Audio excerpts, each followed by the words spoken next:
How's it going, everyone? Welcome back to another episode of the Envision Growth Podcast. I'm your host, Alex Portillo, joined by my lovely co-host and looking very beautiful today, wife, Lynn Portillo. Hey, guys. Thank you. That was nice.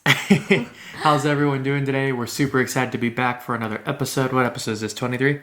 24?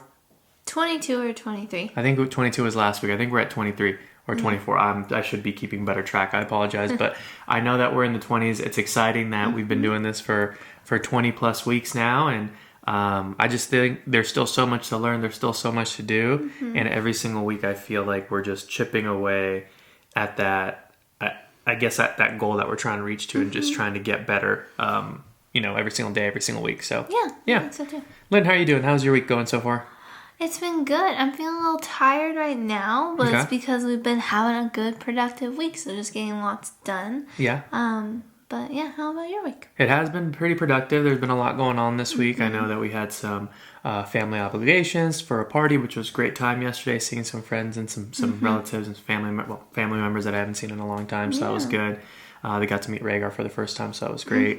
But other than that, just kind of getting settled in, fixing our routine, and making adjustments. Where it's crazy to believe we're a little bit over the halfway mark of the third quarter of 2024. So by. Yeah, these last couple of weeks, these last couple of months have been flying by for sure.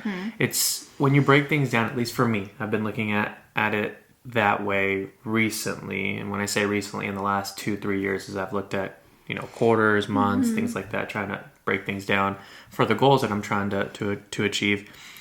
When you realize that, when we did our half of the year check-in after Q2, we said, okay, we still have 6 months to make these adjustments, learn those lessons, make those adjustments, and go after it so that way we can accomplish the things that we set out to accomplish at the beginning of the year.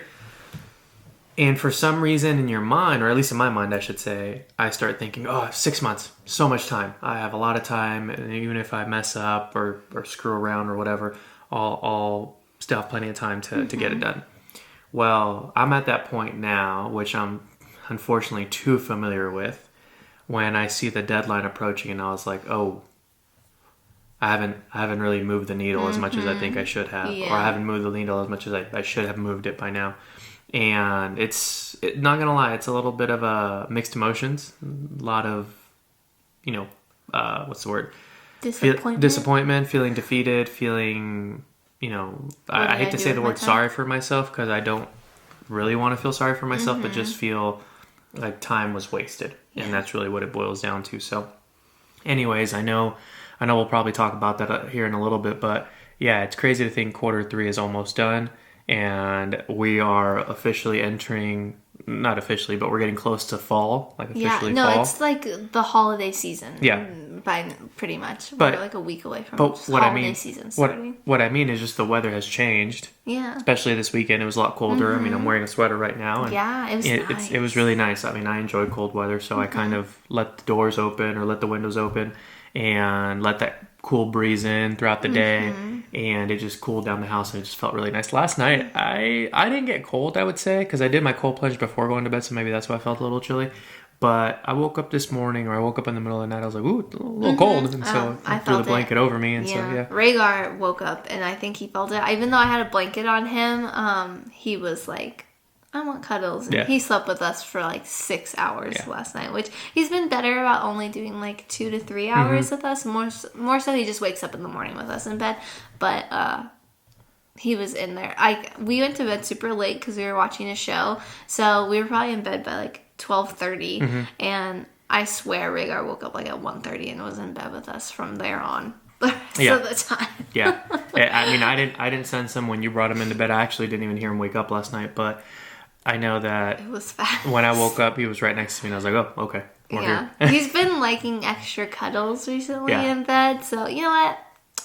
They're gonna be like, I only get how many years of that? Like maybe 6. He'll want to cuddle with me. I don't care what anyone says. I'm just letting him sleep in bed with us because I'm going to miss those baby cuddles. Yeah, we'll take advantage of it. I know for me, for the last week and a half, he's really, if he wakes up before me or he gets, he wakes up, like really what it is, he wakes up, he'll turn over if he's in our bed and he'll like start patting my face and he'll hug me and he's like crawling all over me waiting for me to wake up. And then once I wake up, he's just so excited. He's like, ha! Yeah, he's been way more cuddly with you. Yeah, so I definitely look forward to those moments. I know as he gets a little bit older and he just starts communicating better, I want to, I want to cuddle with mom. I want to cuddle with dad. Like those are once he can vocalize more and communicate what he wants, I'm excited for that. Right now he just kind of points and there's a few words that he knows. He knows banana.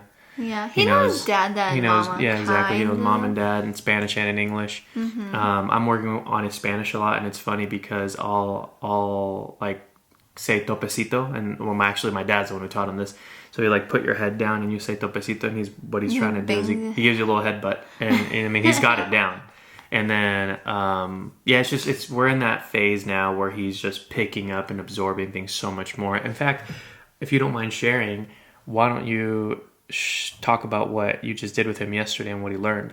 The new skill he's starting to learn. Yeah. Well, just kind of going off your language thing, though, he's now making really weird noises, like trying to like fake talk to himself, and I think it's the combination of the Spanish and English. He's learning Spanglish for sure. I don't hear, I haven't heard babies make the kind of noise he makes because he sounds like he's trying to put accents on stuff. He's going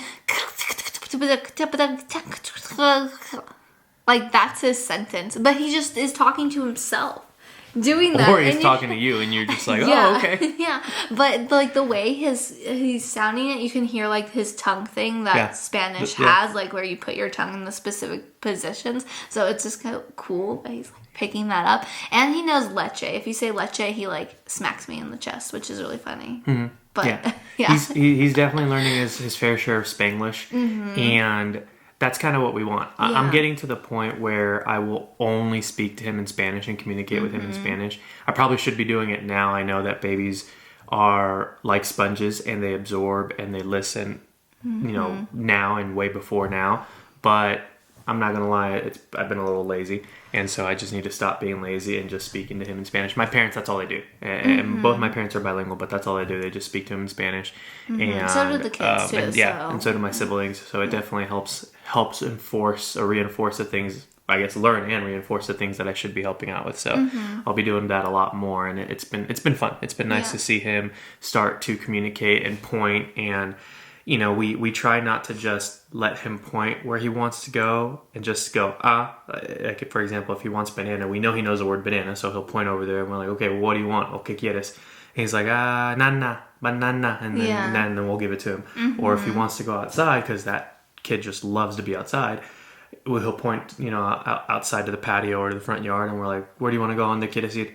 And he'll just go, and I'm like, no, ¿dónde quieres ir? Afuera, and he goes, and like if he tries to just make a different syllable versus just the we'll take that, we'll say good job, and then we'll take him out. And I think like honestly he probably gets like 40-60, so like 40% English, 60% Spanish, because there's more people speaking Spanish, and then I speak Spanish to him too, so we're definitely trying to push the Spanish more just because it'll be easier for him to pick up English afterwards, but I would just love for him to know Spanish really well. Yeah. So he definitely gets more Spanish than English, which is going to be really helpful, hopefully, for him. Correct. Yeah, no, I agree. But the thing he learned that I have a goal for Rhaegar that by 2 years old, he's going to be able to crack an egg all by himself. So like where he breaks it and then opens it and puts it in a bowl. So yesterday I was like, hey, let's have a Dutch baby for like a fun weekend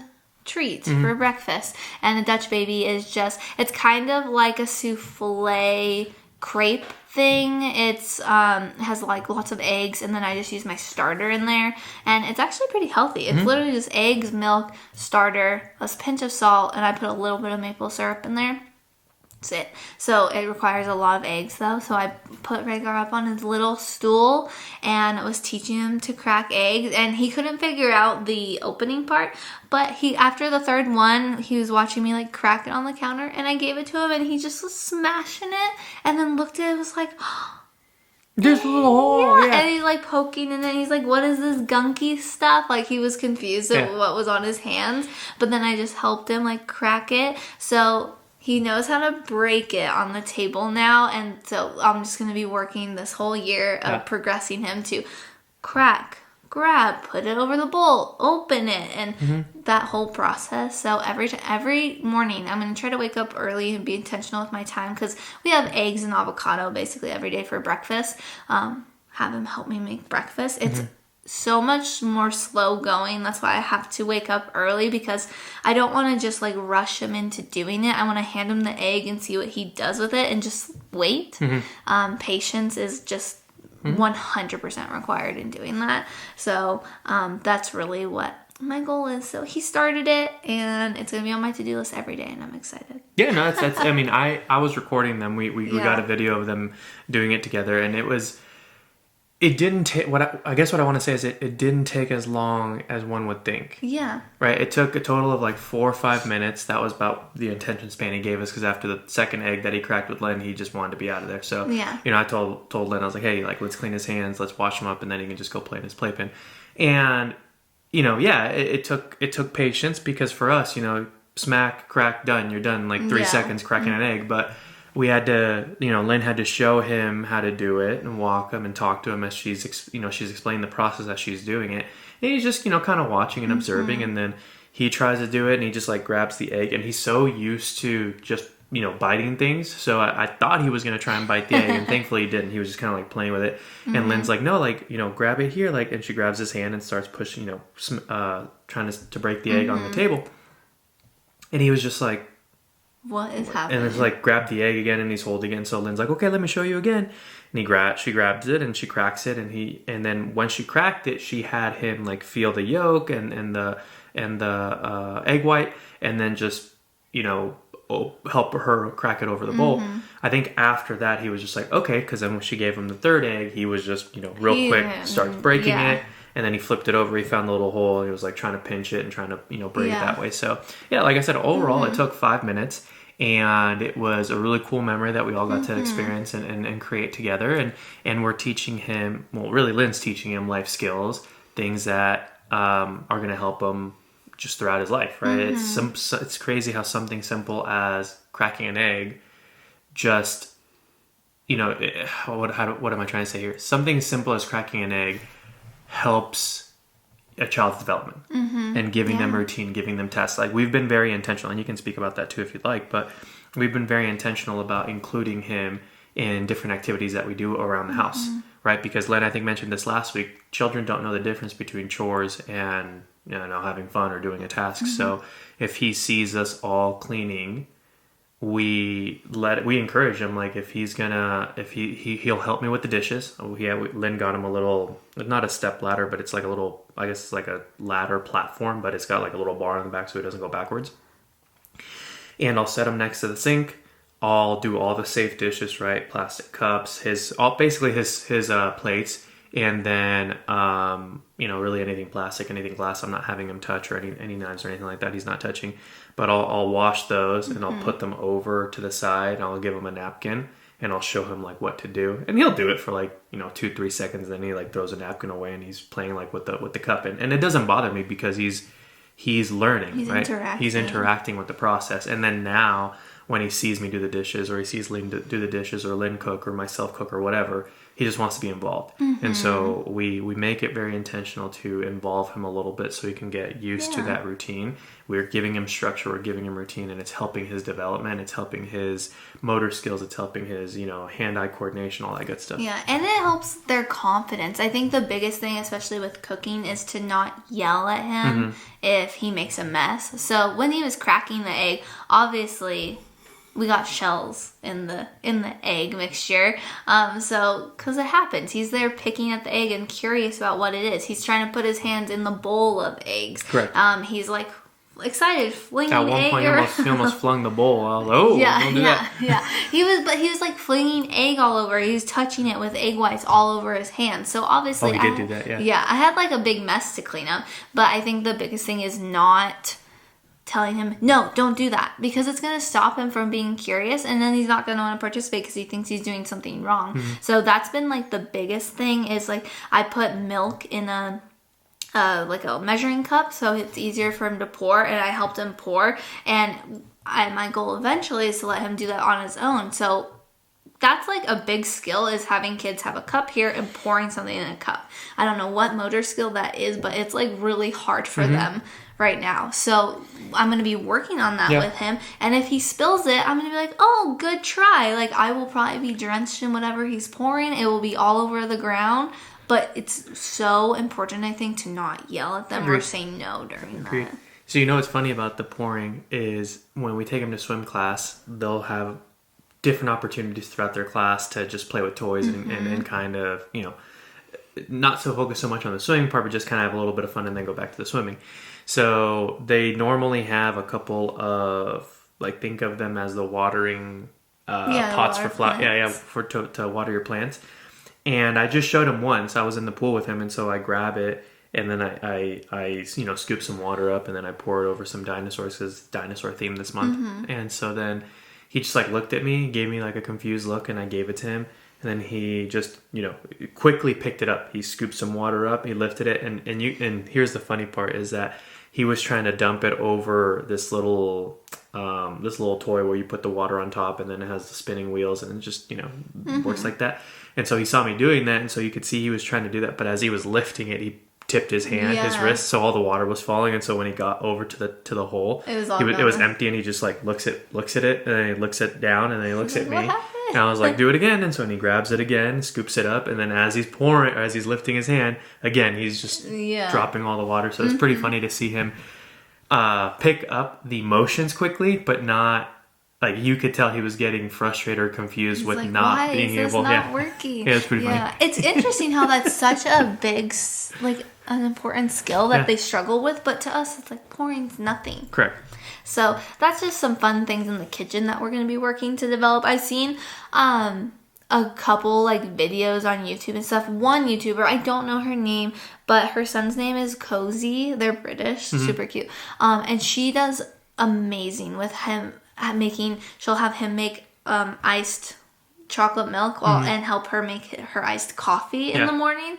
And she's pregnant, so congratulations to her. She's pregnant again. But I'll see her with her son, and she's like, he'll pour the milk in to make the chocolate milk and like mess all over, and she's just like laughing kind of behind him so he doesn't see, and she's like, oh, good job, you got almost all of it. And I'm like, I want to do that, because you could see now her son through the year or so of doing it, he's just so good, and he's like cocoa milk and like talking and is so excited to make these drinks with her. So I really want to practice that with Rhaegar, of having that patience, like, it's okay if we make a mess, like, what's the big deal of it spilling, of us cleaning it up. Yeah. So that's something that I'm excited to be working on. Just do me a favor, and when you get to the pouring part, start with water and not milk, because if we don't clean all the milk properly, it'll be gross. It's just gonna smell bad. So yes, please start with water. And even better, do it outside. Wow. Well, I'm trying to think like what we could have him make with that. With water? I could just have 4 glasses of water, but I want to make it fun. We're going to make potions. Yeah, that's what I was going to say. We're getting close to spooky season, so you can make some potions. Yeah. Oh my gosh, he's going to actually be able to stick his hand in the pumpkin. Yeah. Oh, I'm so excited, if we want to put him in the pumpkin for a second year, we got to get a big pumpkin. Yeah, I don't think that's going to work. Yeah, but that's been some fun stuff we're working on. Yeah, no, and I appreciate you sharing that. So, I mean, all of that kind of... I mean, it all relates to what we're going to discuss today, but before that, I mean, do you want to go over peaks and valleys really quickly? Yeah, well, I think I kind of already talked about some peaks. So getting Rhaegar to crack an egg, and then we went to a quinceañera, so that was really fun. It was my first one, surprisingly, within 12 years. I've never been to one, so I had a lot of fun and enjoyed that. So that's definitely my peak.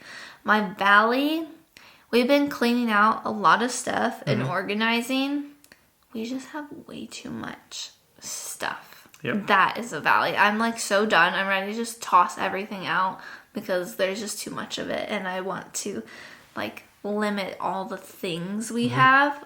So that I'm just like, the house still isn't all ready because there's too much stuff and it just needs to go. Yeah. So let me build off of that. We didn't realize. I think I did, but I didn't realize. When we moved to Texas, we took what we would call the essentials. We took our clothes, our dogs, the stuff for the dogs, and my game systems and the TV. I'll consider those essential. And a blow-up bed.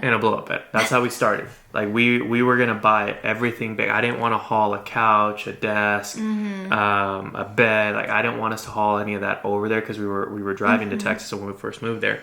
So and our wedding gifts. We took our wedding gifts. So we had like gifts. Kitchen things and stuff that were never opened until we moved out. Correct. So we were going to just buy everything over there. So we get to Texas, we get an apartment, we're semi-furnished. First thing we do is we go to Costco. Like literally the day we arrived, we went to Costco. No, that night we did sleep on the air mattress. The next day, we went to Costco, bought a bed, bought a table, went to IKEA. That's where we bought our table. That's where we bought our couch. Just kind of made it very simple, very nice. Turned out really great. Yeah, and we didn't actually need to buy a lot. We only needed furniture because people were so kind at our wedding, and we had everything we needed to like furnish like the kitchen and bathroom and stuff. Yeah. So that was also really nice. It was really just furniture. Yeah, so that made it easy. And then from the apartment, a couple years later, we buy the house. Well, Lynn gets pregnant. We buy the house to have more space, and then very quickly just furnish the whole house too. Right? We had some guest bedrooms, so we bought some guest beds for when family and friends came to visit us. A bigger table. We knew our family was going to grow. We had the nursery going on. We had all that baby stuff. And so I guess to fast forward, then we moved back to Nevada and all that stuff comes with us. Right. Yeah. And so then as we start figuring out what are the things that we need immediately, we start going through boxes. Well, I guess before we moved, we were going through what was important, what wasn't. And there were some things that we threw in storage. Well, recently, we've been working through storage and seeing what we still need, what we don't. And it's funny. This is where I was going at the beginning when I said it's funny. We forgot, or I guess I tried to forget, that when we moved to Texas, as I mentioned, we didn't take anything. That doesn't mean that we didn't have things to take. We had a lot of things to take that were left in storage here. Them. And then we go to Texas, buy more things, move back from Texas, have more things on top of the Nevada stuff.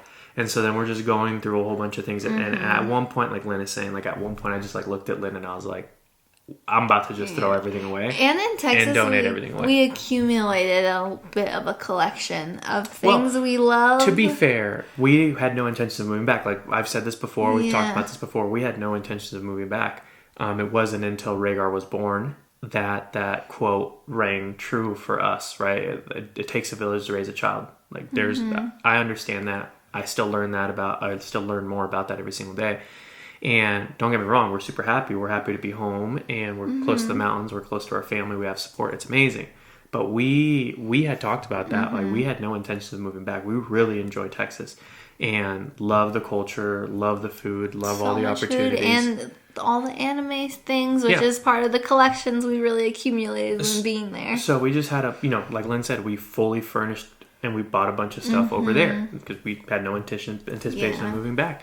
So anyways, long story short we're going through all the stuff still. It's taken us a couple of weeks to really go through storage, what is needed, what is not needed, and we're finally getting to a place of I guess your stereotypical spring cleaning, as we're finally getting to a place of decluttering. There's still a lot. I've realized that, call myself out, I realized that I hoard a lot of boxes. I once saw a quote, actually I think it was one of my coaches who posted this up, but he posted, I think he reshared it, I can't remember if that's what it was, but it said, I don't know who needs to hear this, but you don't need to save the box from your phone, from your Apple Watch, from your TV, from all that stuff. And so Lynn's laughing because I had a box, like a tote, like one of those Costco totes, full of just empty boxes. He still has the box to his original freaking cell phone, you guys. Like the push-up ones.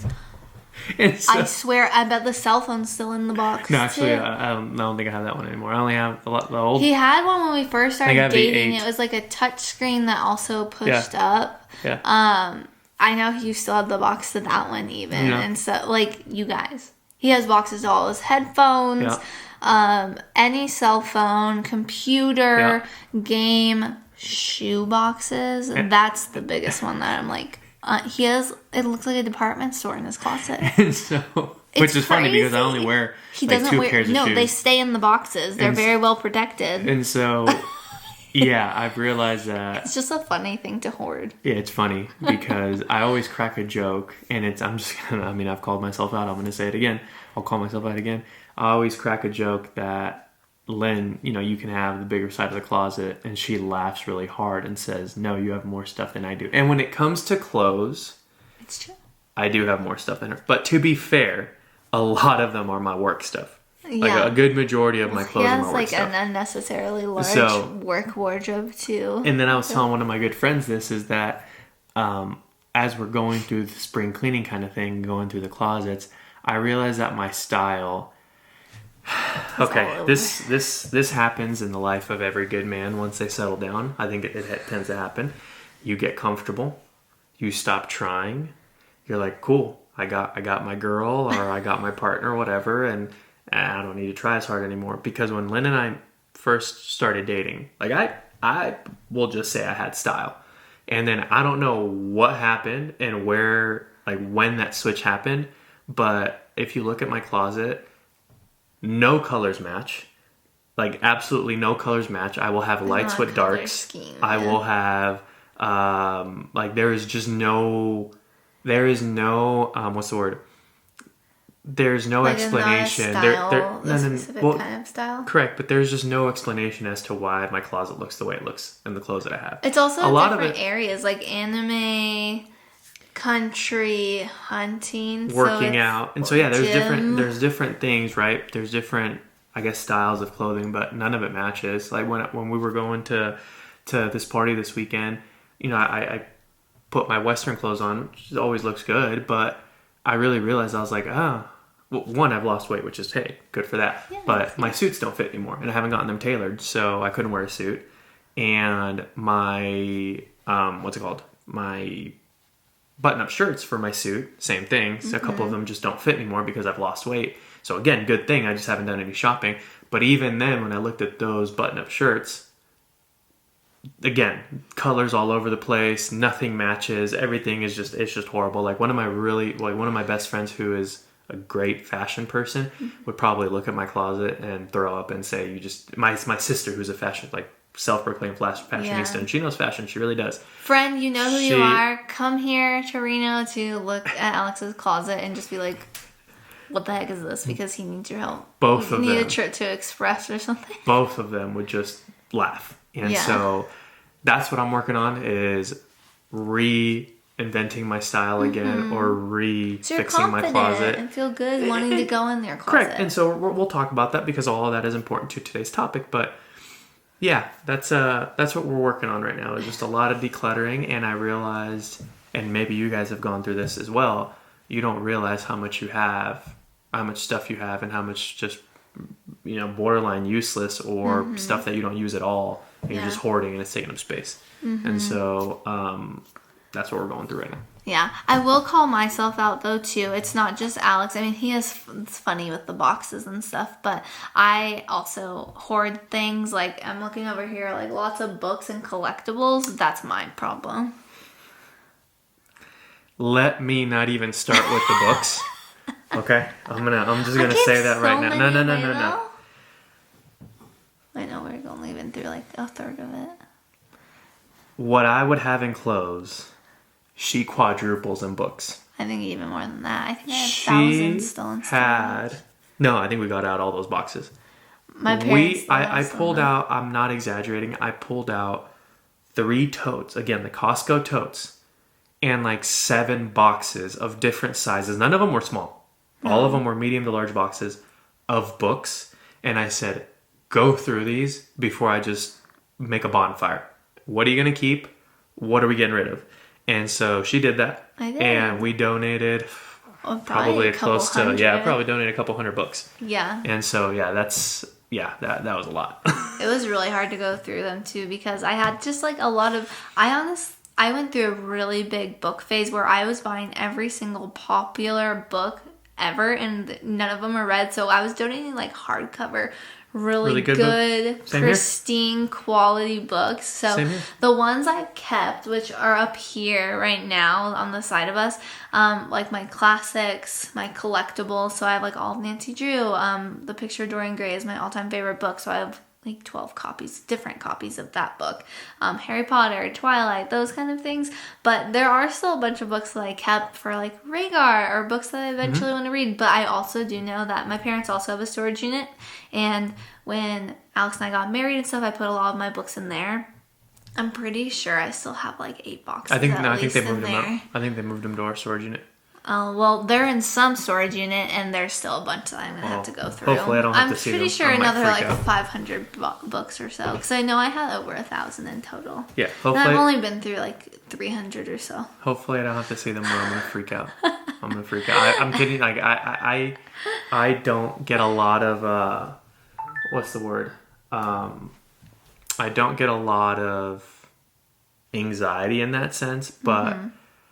When I saw the amount of books and the amount of boxes that had books that we had to go through, I kind of just put them all in front of Lynn and I said, I'm out. You figure out your life. And I just walked away. I don't want any part of this. It was too many books for him. So I admit that I have some hoarding too, which is why that was definitely my peak. Is that your peak as well? Because the cleaning? I mean, Valley. Because there's so much, you guys, and I can't not be organized, and that's what's hard for me. So let me play on that a little bit more. I think one thing that really struck me, and why it struck me, is because we're still working to improve the stewarding of our finances, right? We talked about this before, we have our weekly meetings, we're working to be more consistent on that because we have not been in the last couple of weeks. But, and that's a different conversation we'll have. But one thing that really struck me, and not just with books, but books is the perfect example that I can highlight for both of us. But I saw it in clothes that I've already started to donate. I've seen it in movies that we've started to donate as well. Like a lot of things we've been donating. I know probably I could sell them and do that, but I'm not gonna lie to you. For the people who hustle and buy or resell or get on Facebook Marketplace and find something cheap and then resell it, like, my hat's off and kudos to you for having the patience and that hustle drive to get that done. Because there's a lot of things we probably could have sold and made a little bit of money back, but we just want Facebook Marketplace, I've never used it, first of all, but I've always just been very weary of placing something and then having people come to your place and pick it up, or then having to go to, if you don't want to do it at your place, having the hassle of having to go to a neutral site, and there's just security things and stuff like that. So, you know what, it's just not my cup of tea, and I just try not to do it. So I'd rather donate or give away, give away to people that we know, or just put it out in the neighborhood, like a nice piece of furniture, and be like, hey, free, and then people take it out of your hands. Cool. So that's what we've been doing. But what I wanted to say is, it just really struck me how much money we buy, or we spend, I'll just call it what it is, how much money we spend and buy things that we either use once or never use again, or never use, period. Because there's a couple of books, more than a couple I will say, that I bought brand new or bought them at a used bookstore. Either way, I bought them, never read them, and I knew I was never going to read them. And so that's why I donated them. And so, I don't know what it, well, let's just guesstimate, like probably $100, $200. Maybe not a lot in the grand scheme of things, but still something, right? It's still money that I spent on something that I thought I was going to do. Never did it. Never even opened up the cover. Just really had them just to say I had them. And then now I'm giving them back or giving them to someone else. And so I think that's just trying to, I guess what I'm trying to say there is how, it's funny, at least for me, one thing that I realized is how much money was mismanaged and wasted. Yeah. Because even with articles of clothing, there's a couple of shirts that, I'll buy something when I go to a concert or go visit a place. I'm like, cool, like I'll buy this as memorabilia. And then I realized that I've wore that shirt maybe once, twice, if that, and then I never wear it again. And it just doesn't, I don't know, sometimes I'm not a big concert t-shirt person, like to go out and stuff like that, so I'll use it more as pajamas, but a lot of times I don't even, like... He had one pajama shirt and it's Charizard. It's my Charizard one that I've had for... Before we were even probably together. 15, 16 years, and it's just so comfy, and the fabric is so good, and it lasted so long, like the what's called, the graphic on it, it's washed out a little bit, but it's still there. Yeah, so I like it. It's quality. like a dress on me, and it's comfy. Yeah. It's a great quality shirt. So that's my favorite pajama shirt. So Anyways, that's what really stuck out to me during this cleaning is just how much things get I've wasted. lost hundreds of dollars on books. Like, I had books never opened, brand new, bought from Barnes & Noble and stuff, not just, like, used or anything. So, it's really sad to think about. That's why it's been hard for me to get rid of them. Yeah. But hopefully someone else can love the books. And that's what I was going to say. It's not bad if you read it. Right? We're talking about things that we haven't read, right? But if you read it, and let's say you only read it once, but you got a lot of value out of it, or you got some value and then took those lessons and applied them into your life and improved, I think that's money well invested. Yeah.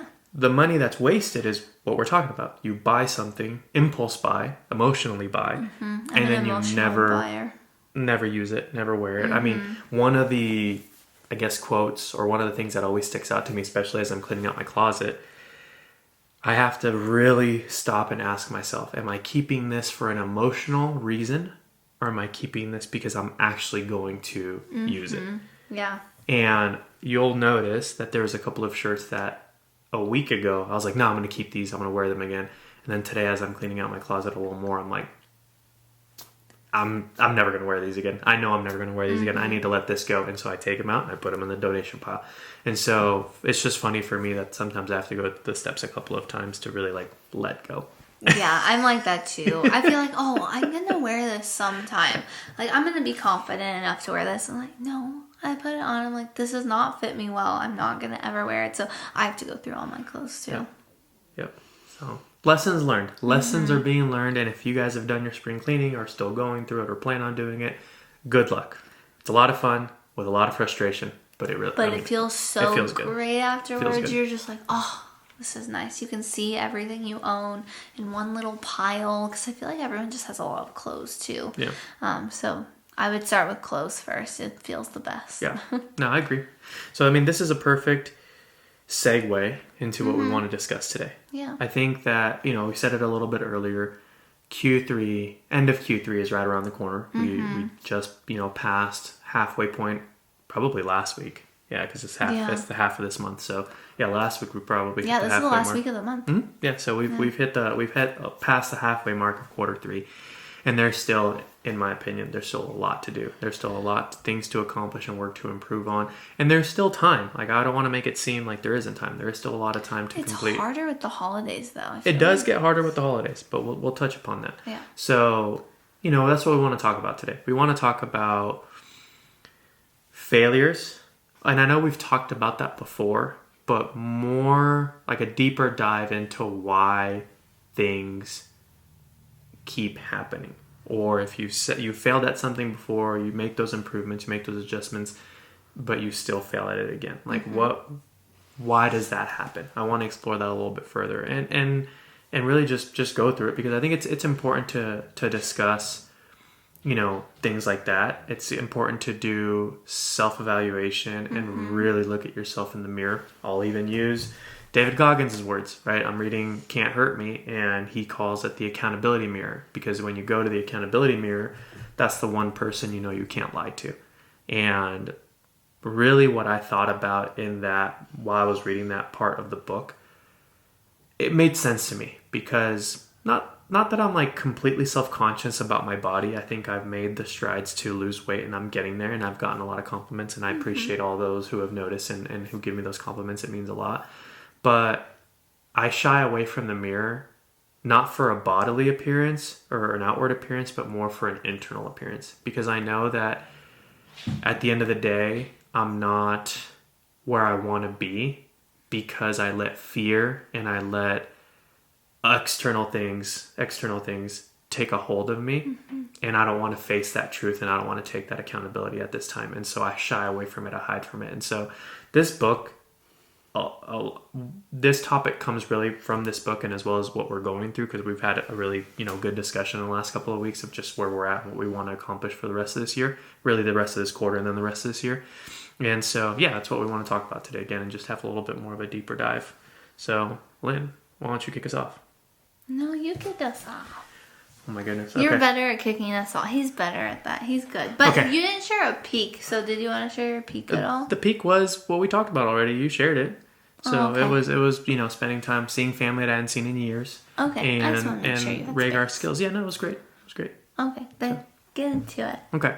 So, I talked about it right now, but for me, one of the big goals that I wanted for Q3 and really for this year is just to continue to work on myself. Self-development in many ways, right? In reading and classes and just deepening my knowledge of just things, but also physical. I want to be stronger. I want to run faster. I want to be fit, lose weight still. There's still I want to get to 180. I'm at 197 right now, so we're almost there. We're working our way down. Yeah, you're doing great. And one of the reasons why I did 75 hard was for that. Now, again, I'm going to go off of what Andy Frisella says. 75 hard is not a fitness challenge. It is a lifestyle. You're changing your lifestyle and your life around to improve. But one thing that is starting to click for me more, and I had an idea of it, and I understood it, or had a concept of it, I guess is a better way of saying it, but now understand it a little bit more as mental toughness. Everything really boils down to mental toughness when it comes to wanting to improve. Lynn, I really want her to give her perspective of one of my weaknesses, which I'll talk about right now. I'm getting ahead of myself. So, my biggest weakness the biggest reason why I have not hit the goals that I want to hit for Q3 and why I'm not as far along as where I want to be on other goals for this year goes back to one simple thing. I can pinpoint my biggest issue, and my biggest issue is procrastination. Procrastination has been something I've struggled with for pretty much my entire life. I've talked about this a couple of times, but in school, I think this is really where it stemmed from, or where it really flourished more in a bad way, is I would always wait to do my homework till the very last minute. Why? Because I was too busy playing video games. I was too busy hanging out with my friends. I was too busy doing other things that were not doing what I was supposed to be doing. This isn't my parents' fault. I'm going to say how it happened, but I'm not putting the blame on them. I'm taking the ownership for myself.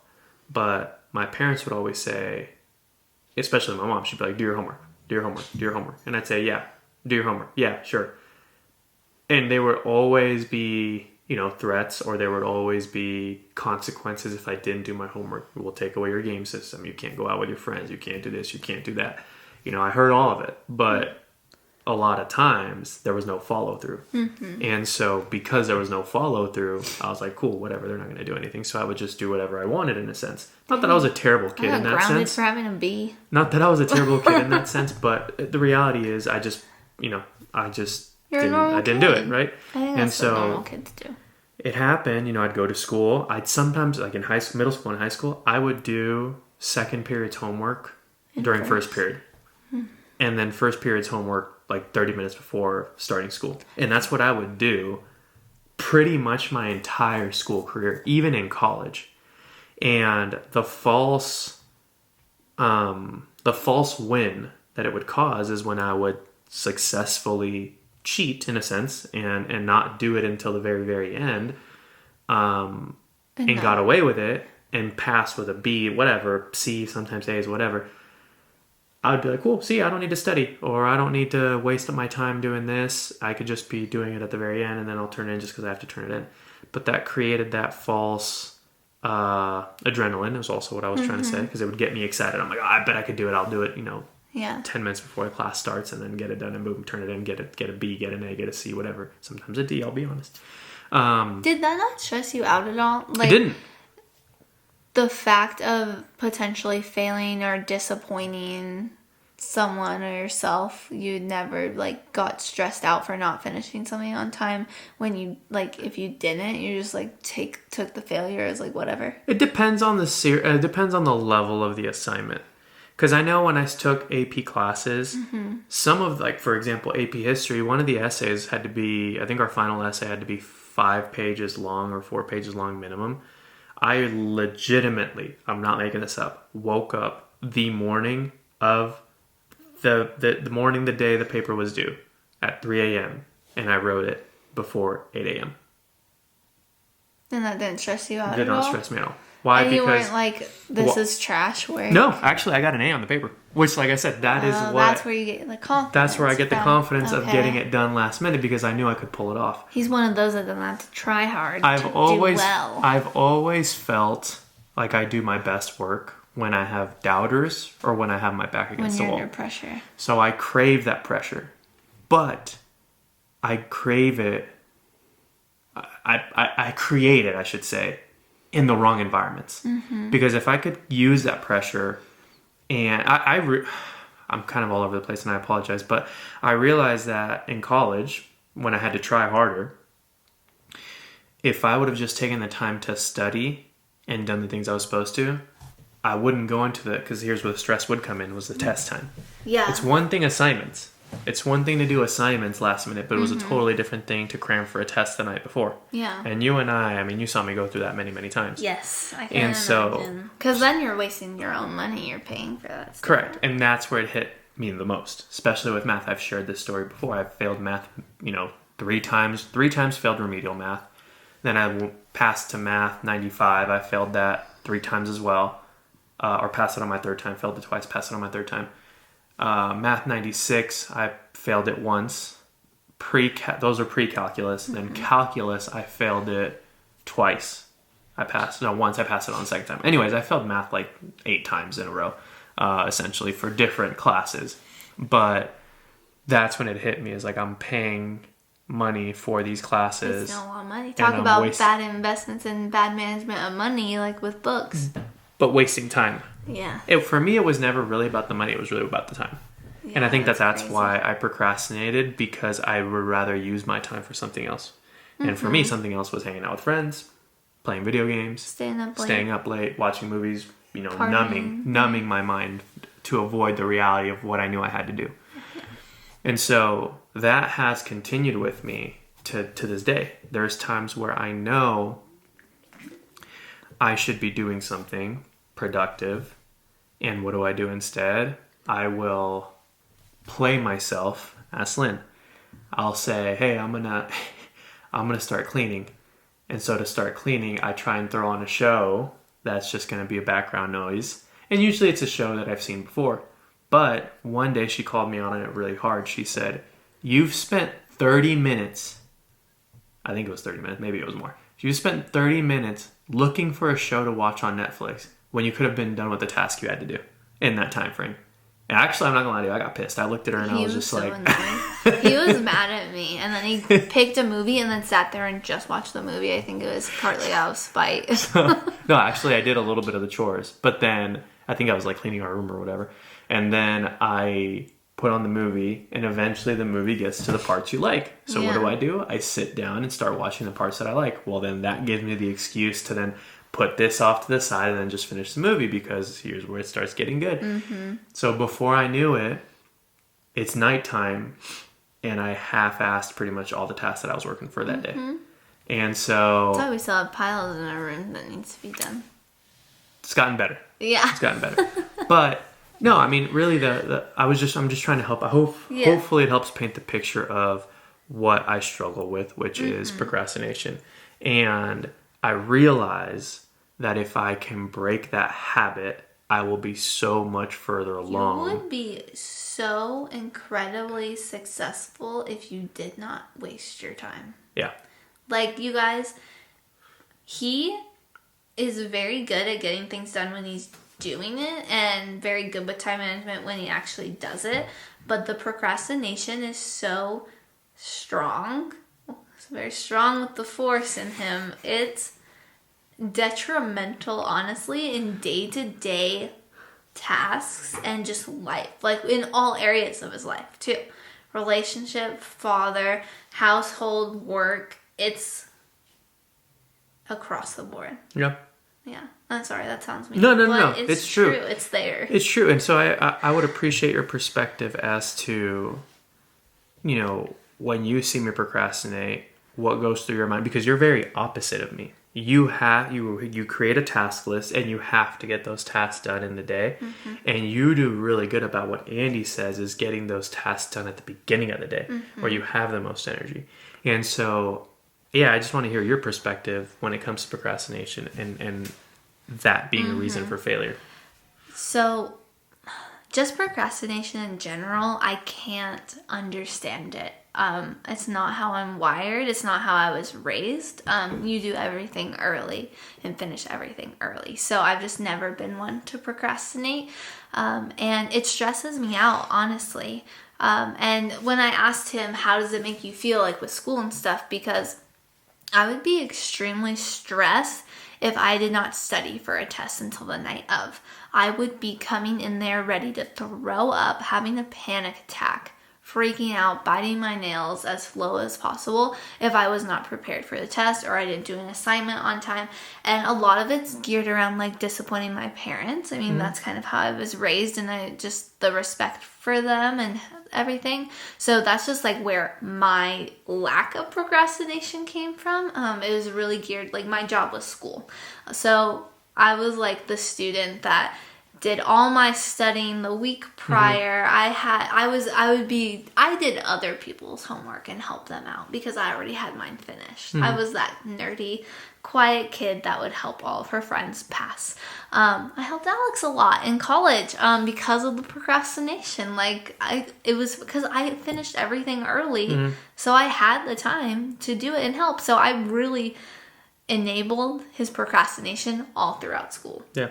I make the joke that I should have his degree, but it's a joke. Like, he did all the work and took all the classes, but I helped a lot, and I enabled a lot of that procrastination by helping him with the assignments or starting them when he knew it was due or forgot about it because of like organization and procrastination. So nowadays, seeing him procrastinate, it's like one of the most frustrating things in the whole world for me, because I just can't operate on that level. I need to have it done early. And so a lot of times he'll be like, what can I help you with? What do you need to do? Because he'll see me stressed running around. My to-do list is miles long because I make crazy to-do lists.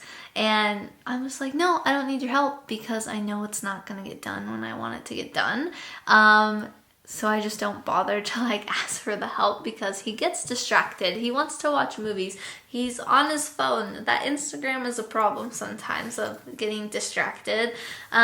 Starting projects that maybe aren't priority. I think the procrastination also within that is what needs priority over other things can be sometimes hard for you to determine what to you is a priority. So he'll do something that maybe is not as pertinent as getting this done that's blocking the way here, or like certain things. So from my perspective, I try really, really hard to like subtly go in there and help and do it. When he's not home, I try to get a lot of stuff done when he's at work or out doing things like shooting and stuff, so he can come home and not have to worry about that, because it's just another thing to kind of put on his plate. And that procrastination really adds up to where he does feel like the overwhelm eventually. It adds up where there are a lot of things happening.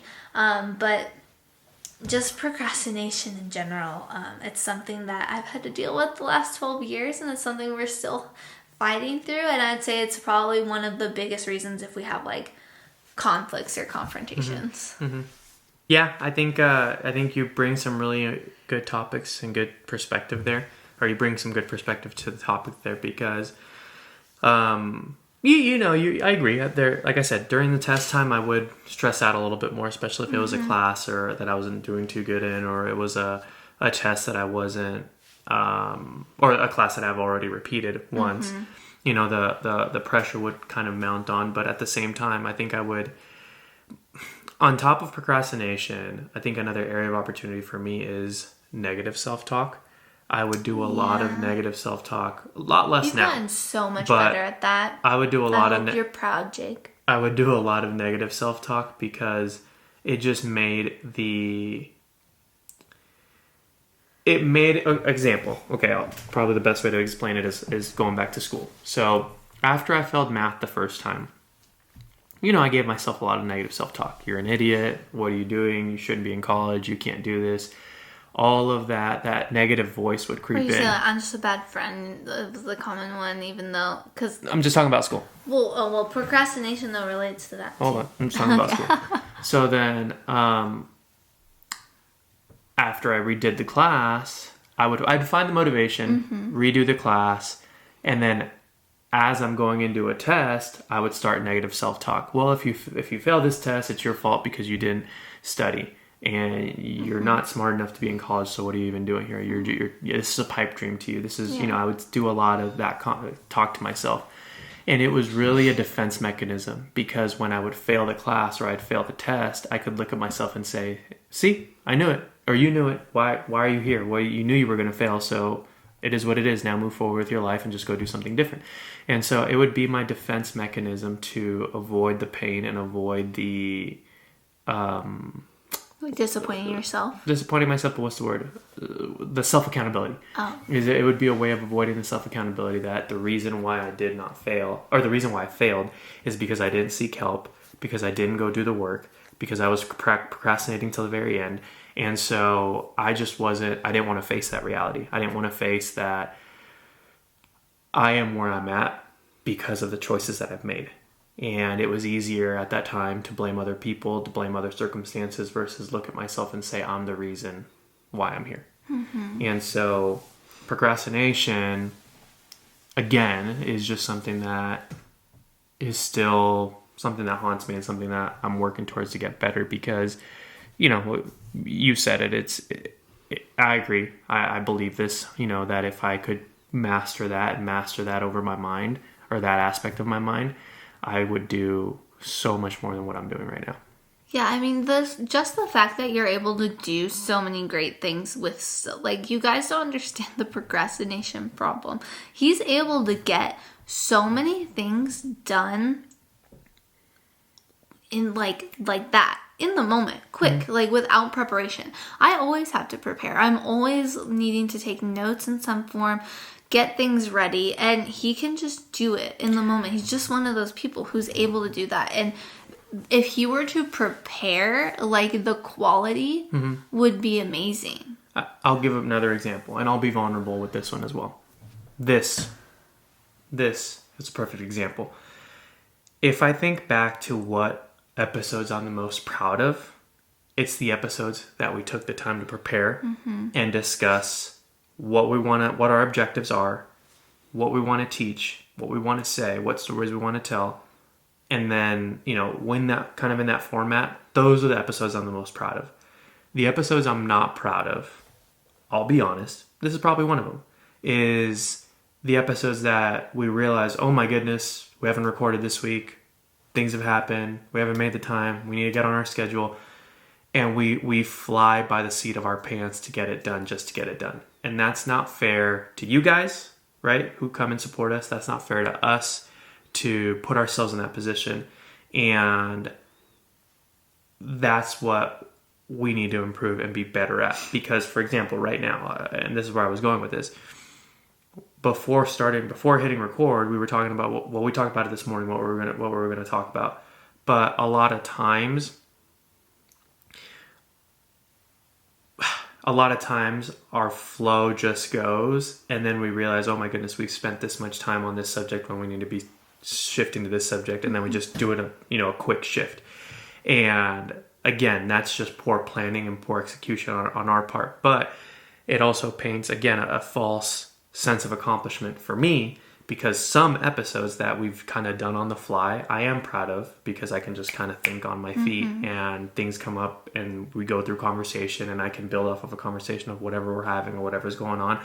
And then we come up with a really good episode. But I know right now, I'll just call it out, this is not one of those that is going to be a good one, because it's just all over the place. I'm all over the place, and that's just because of lack of preparation, lack of taking time to think about what I want to say and organizing my thoughts.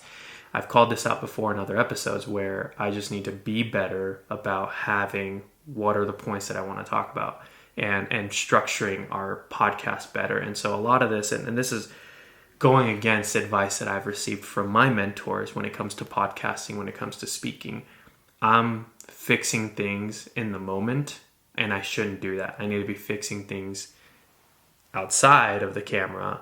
That way when we come to you guys, we have our stuff together, and we can present good content, create good content, give you guys good advice, help you guys improve in your lives, and then move forward, from there. But I'll just be vulnerable. We're also open and honest here, though. I'll just be vulnerable and call it out that's something that needs to still happen, and that's one of the purposes for me of being vulnerable is once I say it out loud, I can't take it back, especially in this kind of setting, right? We're doing a podcast. It's going to be aired. My words are there. Like, I can go back and hold myself accountable to that. You guys can go back and hold myself accountable to that. So there's a power to that, right? Just letting yourself be free. But the thing that I still need to work on and master, and procrastination comes back to this point, is, okay, I've said it out loud. Now what? Am I actually going to do the work? Am I actually going to improve? Or am I going to give you guys another sorry fest 2 months from now and say, hey, I tried and I still failed, and I just need to get better. Yeah. And so that's where, again, the accountability mirror. The action steps. The actions speak louder than words. The things that I need to do and I need to improve on. And so I told Lynn this yesterday, and I'm kind of all over the place now, so I'll just say it this way, so I apologize. I said this to Lynn yesterday when we were walking. I said, I'm tired of being a loser.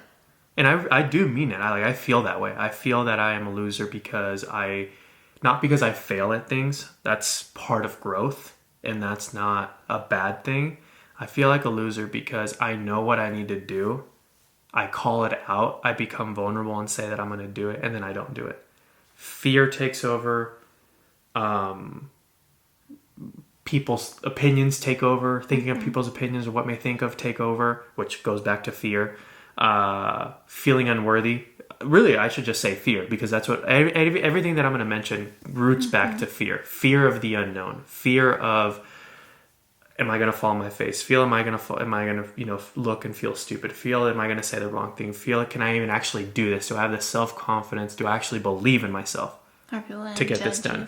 Are people going to judge me for this? So fear and self-confidence are the two things that I can root that back to. So I'm tired of being a loser. I said that to Lynn. I'm tired of just going through the motions, of knowing what I need to do and not doing it, of playing the victim mentality or having the victim mentality and playing the victim card. I need to change that victim to victor and improve. I know what I need to do, and I just need to get it done. And so this is my call to action to myself, and my way of just kind of resetting the board one more time and really working towards it. I've said this so many times, and I mean it. If I could be as disciplined as I am in cold plunging with every aspect of my life, I would dominate the game. And I say that very humbly. I say that very honestly. I would dominate my life if I could take what I've learned in cold plunging and apply it to every single aspect of my life. And so my goal, my hope with 75 Hard would help with that, and it has. But I'm not gonna lie, I've been doing the task. Don't get me wrong. Like we've been doing what we're supposed to. Day 34. But I've definitely taken my foot off the pedal, right? And so I need to recognize that, and I need to go back and then drive and push myself, because no one's gonna do the work for me. No one's gonna hit the goals that I want to hit for me. I have to put in the work, and I need to stop pretending like someone's going to come and save me and do it for me, because that's sometimes how I feel, and that's how sometimes I operate, feeling like someone's just going to come and save it probably doesn't help that I try to hop in there and save you all the time. But more than you, because what I mean by that, and I don't mean this to be disrespectful or come off in a wrong way, but certain things that I want to accomplish in my life, I've always had the vision of someone's going to come and teach me. And I think, mentor. Like a mentor, yeah, and I think they will if I seek them, but my arrogant self, my prideful self won't seek someone. I expect them to find me. Right? And so that's sometimes it works that way. Sometimes you get lucky that way. But I think in my case, why God hasn't put that person I'm trying to find in front of me or in my life is because I'm not ready. And when God sees that I'm ready, when God sees that I'm actually preparing myself and trying, He will put those people in my life. I 100% believe that. but I need to be that person first. I've said this before. You know, you need to, if you want to be in a room of successful people, of motivated people, you have to be that person first. They're not going to waste their time with you if you're not that person. And I know I'm not that person that I need to be. So that's what I'm working on. That's a lot. Thanks for being vulnerable and sharing that. Yeah, of course. Thank you. Well, so along with all of that, do you have any action steps or things you want to put into place? Maybe something you can do today that will help you just on that journey of stopping procrastination? Yeah, I mean, I think I already took the right steps today. I'll use the TV thing as an example again. I know that if I listen to music, I can get things done. So really, sometimes what I need is just a background noise. When I was in school, I always studied with music. I always had something going on in the background. But it can't be like a show. If it's music, even music videos sometimes can distract me. But if it's just music itself, it's just background noise, I can get things done because there's nothing to look at. I'm just listening to music. So today, while you and Rhaegar went out with your dad, you know, out to the store, I stayed back and I kept cleaning and got things ready. I threw on music before they left, and then it was on YouTube, but then I switched it to my Spotify. I got like 10 things done that I haven't even told you that I gotten done. Yeah. And I don't think you've noticed yet, which that's not the point, but I've gotten 10 things done that in an hour and a half that normally probably would have taken me 4 or 5 hours to get done. Yeah, he did do the dishes for me, which was nice. Yeah. I saw some clothes folded, so you did grab the clothes on the laundry. Yeah. So that was good. Yeah. And so, I haven't been here long enough before we recorded to see anything else. But. Yeah. And so there's just, you know, I know what I need to do. I know. Sorry if you hear our dogs. They're kind of breathing through the door. They're new, new so to the environment. We're working through that. So, what was I? They lost my train of thought there. Oh, but yeah, I've already made those steps to improve. I just need to maintain. The reward is in the monotonous tasks. I've read that in 3 different books by 3 different people, said 3 different ways, honestly, but it's the same thing. Monotonous tasks, that's where the success is. That's where the reward is. And you have to be okay with the monotonous tasks if you want to be successful in life. It's not always going to be something different. It's not always going to be something exciting. You have to do what you know you have to. You have to get done what you know you have to get done when you don't want to do it. Another example for me is working out. I used my hunt as an excuse. How do I say this? I didn't go to the gym the week leading to my hunt to rest my body, and I did different workouts, just really walked for both exercises, which that's not bad. Okay, I think that was a good tactic to use to rest my body because I knew I was going to hike a lot in my hunt. Well, what I mean by I use my hunt as an excuse is after. Because once my hunt was done, I could have very clearly come back and gone to the gym and continued going on my routine and not wavered from that. But instead, what did I do? I said, oh, you know what? I don't want to go to the gym today, so I'm just going to walk. And then that gave myself permission to be lazy the next day. And that gave myself permission to be lazy the day after that. And what I mean by lazy is instead of going to the gym, just doing a walk or doing a different exercise or doing something, you know, doing something easier. I took them through core and Pilates the other night. She did take me through Pilates, and it hurt. So kudos to you people who do Pilates. But yeah, so I need to do the work that has to get done even when I don't feel like doing it. So, okay.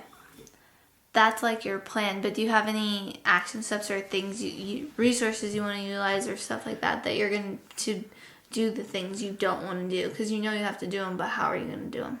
Well, I have to compete against myself. Competition is something that I thrive in, something that I crave, something that gets me excited. At this point, cold plunging is a competition with myself. I'm 238 days in of cold plunging daily. And I really want to make it to the year. I have a hunt coming up in a couple of weeks in Colorado. I've never hunted in Colorado. I am looking for areas where I can hunt. If there's a creek, if there's a reservoir, if there's a body of water, like I'm looking for places where I can plunge while I'm out there. Or we'll bring a blow-up pool and or I'll have to figure it out so I don't miss a day. But at this point, it's competition with myself. So something that's helped me in the past, and you're going to smile big when I say this, but I don't stick to it consistently because it's monotonous. It's not my style. And sometimes I prefer to just fly off the seat of my pants versus having structure is structure. So what I mean by that is having a to-do list. When I have a to-do list, it's a competition against myself. I know I have to get everything on that list done if I put it on that list. And it can't just be silly little tasks like throw out the trash. I know sometimes you put those on there and that's totally fine. But your system's different than mine. Hold on. Your system's different than mine. Yeah.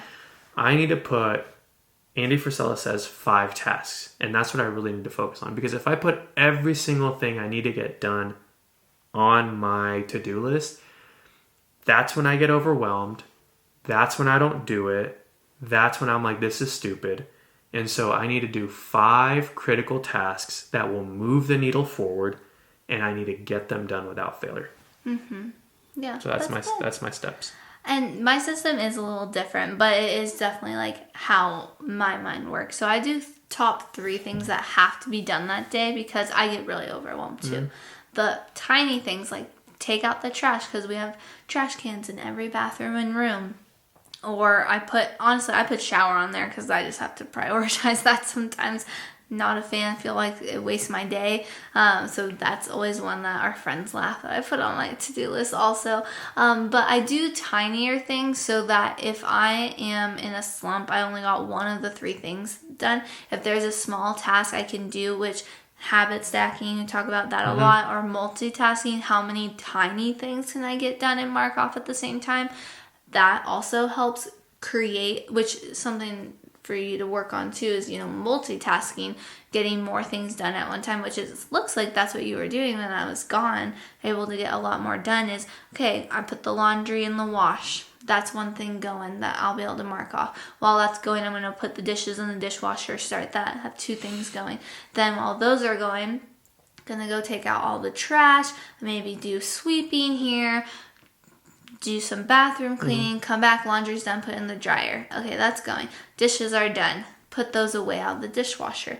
Okay, I can mark off dishes because that's done. Laundry's done drying. Fold it, get those put away. That's done. I just did 4 things. Yep. Probably off the tiny part of the list. While maybe I'm working, like the bigger thing is like organizing the house as my big task. Those are little things to contribute. So it helps like keep that motivation, and it shows, I'm able to get a couple things done. Smaller things clumped together to be like a bigger thing while I'm working on like the 3 top tasks. So that's kind of my system that I use, and it's just more motivating to be able to mark something off. But if it doesn't satisfy you to mark off a box, it probably would be overwhelming. It does, and that's the funny thing is I know, I mean it. I know what I need to do, and I know what can work for me. It's the freaking laziness of doing it. Mm-hmm. The arrogance, the ego, the pride of saying, I don't need a list. I'm a man, I don't need a list. Sometimes that's literally what will go through my mind. And it's not. I need to stop looking at it that way. I need to drop the ego. I need to drop the pride. I need to drop the self-entitlement and just admit that I need help and seek that help. Mm-hmm. You've offered your help many times. And I know that I've said yes, but I don't act on it. And so that's my other resource, is having you help me create the list or soundboard checking it. Mm-hmm. Does this make sense? Is it too much? Is it too little? Mm-hmm. Is it aligned with the goals that I want to accomplish? Because you know that better than anyone. Mm-hmm. And then the other system is accountability buddies. My brother, I love him. My little brother, I love him for the patience he has with me. Little brother. He's so much taller than Alex. He is taller than me. My younger brother, I should say. I love him for all the patience he shows with me, because he came to me, and I hope he doesn't mind me sharing this. I won't go too much into detail. But he came to me saying, hey, I want to change myself. I want to go to the gym, but I need help. Will you be my accountability partner? Will you help me? And I was thrilled. I was like, heck yeah, let's get this done together. We started off strong together. And we would go together, and if we couldn't go together, he'd send me an accountability picture of what he worked out that day, and then I would do the same thing if we didn't work out together, right? But then leading up to my hunt, I told him, hey, I'm not going to go to the gym this week, and he understood why, so he's like, cool, no problem. He would still send me his pictures on my hunt. I was hunting, so I didn't go to the gym. He would still send me his pictures, but when I returned, he would still send me his pictures, and I didn't go back to the gym. And I feel like I am letting him down. I know I'm letting him down because we started this journey together. Now, granted, does he need to get to a point where he doesn't need me to to do his task. Yes, and I think he's getting there because he's gone to the gym without me, and he continued to go without me. But I feel like I failed him because we set out on this journey together, and I'm not doing my part of it. And if I'm not doing my part, I'm dropping my credibility, and dropping my credibility drops my reputation. And that's another thing that really I guard is, I think, your loyalty. More than the loyalty, but I think that what I'm about to say is something that's been lost in this world and is very rare to find. And I want to be one of those people who honors this. And I know right now I'm not that person, so I need to be that person. But your word is your bond. Be dependable. Be dependable. Be a man of your word in my case. And I know I'm not that. I'm not that right now. And I need to focus on being that for him, for you, for Rhaegar, for family, for friends, for others. Because if I'm not that, if I'm not dependable, then what am I? Yeah, I mean, I agree. I think that's something that you just don't see nowadays. Everyone goes back on their word, and a lot of people, there are very few people to where I would reach out and know I can get help or assistance, or they'd be there. And I'm sure it's probably the same couple of people for you, but it's rare. And even then it would be, taking chances on some. Yeah, of course.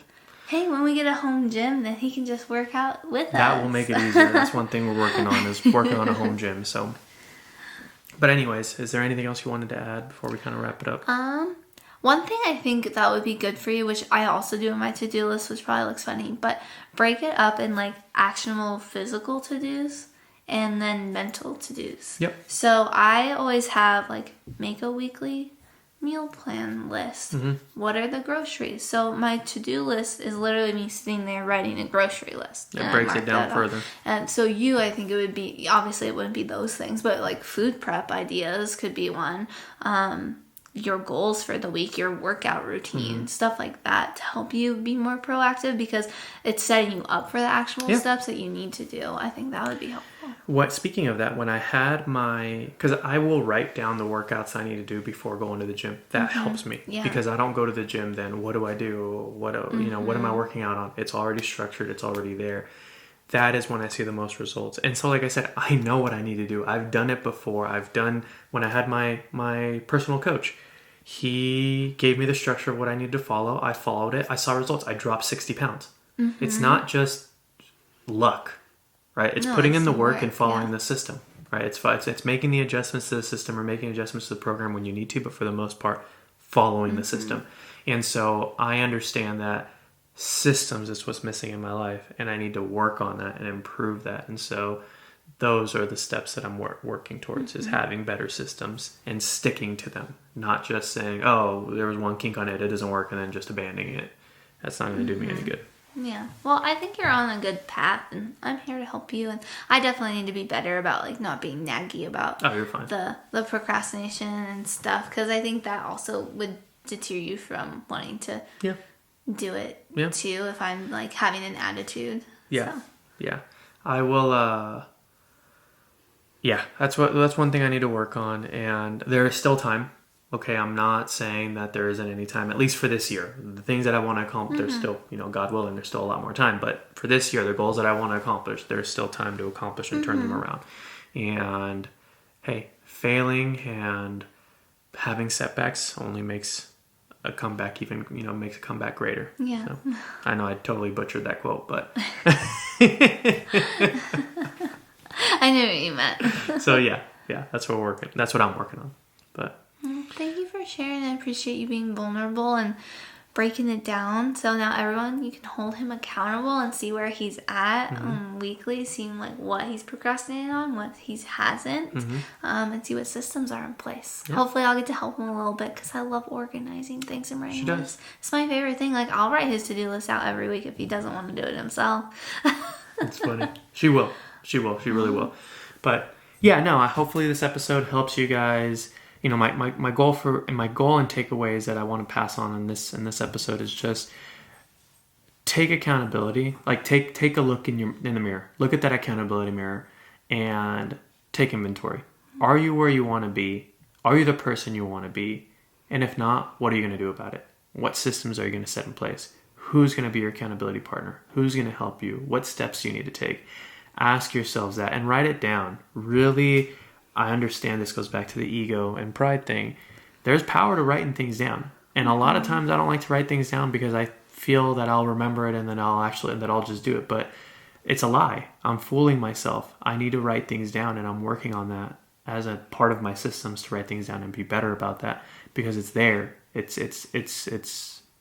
It helps with the accountability mirror part of it. So take inventory and realize that it's not too late to change your life if that's something that you want to do, and go after it, because no one's going to chase those dreams for you. No one's going to put in the work for you. You have to put in the work, and there is a satisfaction that comes with putting in the work. God, do I love doing hard things, and when I get them done, it just feels so good. And it just feels awesome to be able, for example, 75 hard. The first time that I went through 75 hard, it was hard. And there's just such an accomplished feeling to go through something that's difficult, that challenges you, that pushes you, that at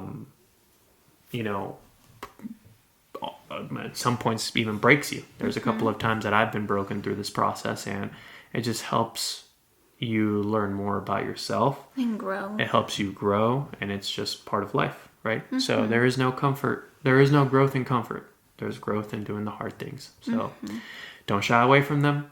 Smile at them, and just get it done. I like that. That's a good way to end. Perfect. Well, thank you guys for spending time with us. We'll see you guys next week. As always, this rings true the most right now. Is that the way to say it? Yeah. Yeah, this rings true the most right now. Go out there, shatter your limits, and ascend, and we'll see you guys next week. God bless. Bye-bye. Bye, guys.